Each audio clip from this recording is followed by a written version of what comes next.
Thanks for dropping in. Over the summer, I made a bunch of fully 3D printed bobbleheads. Each bobblehead has a magnetic base, so it can attach to a 3D printer and bobble along with its G-code powered movement. But with fall fast approaching, it's time to retire R2-D2, Abe, and the TARDIS, and replace them with more seasonably appropriate options. In this video, I'll share 5 new Halloween-inspired designs. I'll also show a new customizable spring that's compatible with those older bobblehead designs. And don't worry about those. They're plastic, it's carpet, they're fine. Our first bobblehead is a faceted skull. The spring is partly exposed in the back. Looks kind of like a vertebra, doesn't it? In order to get a support-free print, this model is printed upside down. In this orientation, all the overhangs are limited to a very easy to print 45-degree angle. The next bobblehead is a pumpkin. This cute fruit was created using the Fusion 360 tutorial I made last year. If you want to check that out, I'll link to it in the video description. This pumpkin bobs at the top of its spring, exposing a twisty green vine. The main body can be printed all in one go, or in separate parts, so you can easily switch out the stem color. Either way, this design is easy to print, and also requires no supports. The ghost bobbles are next, and yes, there's several of them: happy, boo, and shocked.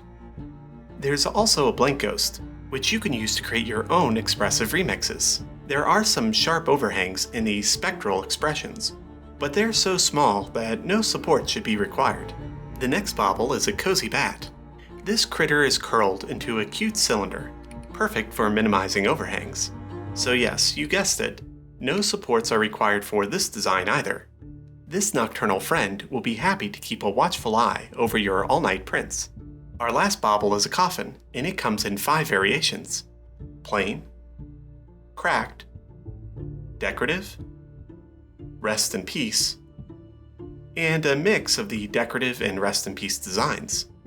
This is the largest bobblehead of the Halloween set. So, like the TARDIS bobble, which has a similar shape, this bobblehead requires a tall base. Because of the height of this design, it has a far deeper hole, and that makes installing the spring pretty tricky. Fortunately, the project comes with this assembly tool that'll hold the spring in place for you.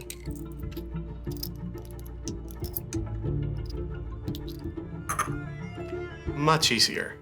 That's it for Halloween bobbleheads, but there's still one update to cover.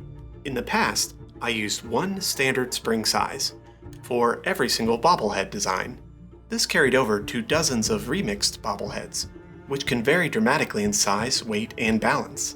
This Dwight Schrute bobblehead, for example, is a great design, but it's far too heavy for the standard spring. I could design a few different springs, a heavy-duty version, one with extra wiggle, that sort of thing. But a better option would be to give makers a tool to create whatever spring they need. That's a mission for OpenSCAD. If you haven't seen my earlier videos on it, OpenSCAD, or OpenSCAD if you'd rather pronounce it correctly, is a free script-based modeling program. Its greatest strength is its support for user-defined parameters that can be tweaked without knowing any code or any modeling techniques. So, using an easy form, we can create many different springs from a single default design. How different can these get? I'll go over just a couple of the more important options. The coil count setting defines how many coils the spring has. This roughly translates to how tall the spring will be, and more coils makes the spring far more flexible. The weight setting defines how heavy the spring coils are. A higher weight results in beefier coils, and that increases rigidity. This is the setting you'd want to tweak when supporting heavier bobbleheads.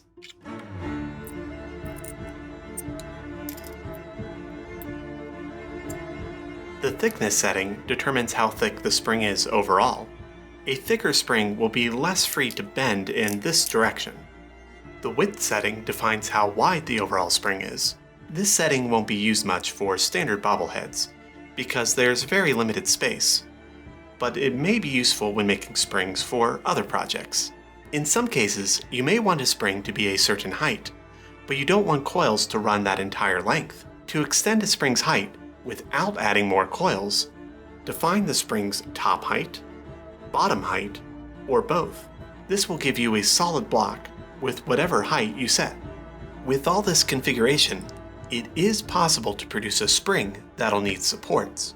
In most cases, this is from setting the spring's thickness to some value that causes the pegs on either side to stick straight out into the air.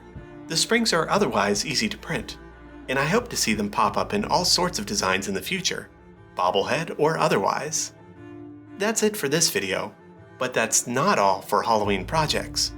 In 2 weeks, I'll have another spooky update, so I've got to ask, are you and your printers ready for the challenge? So until next time, happy printing and thanks for stopping by.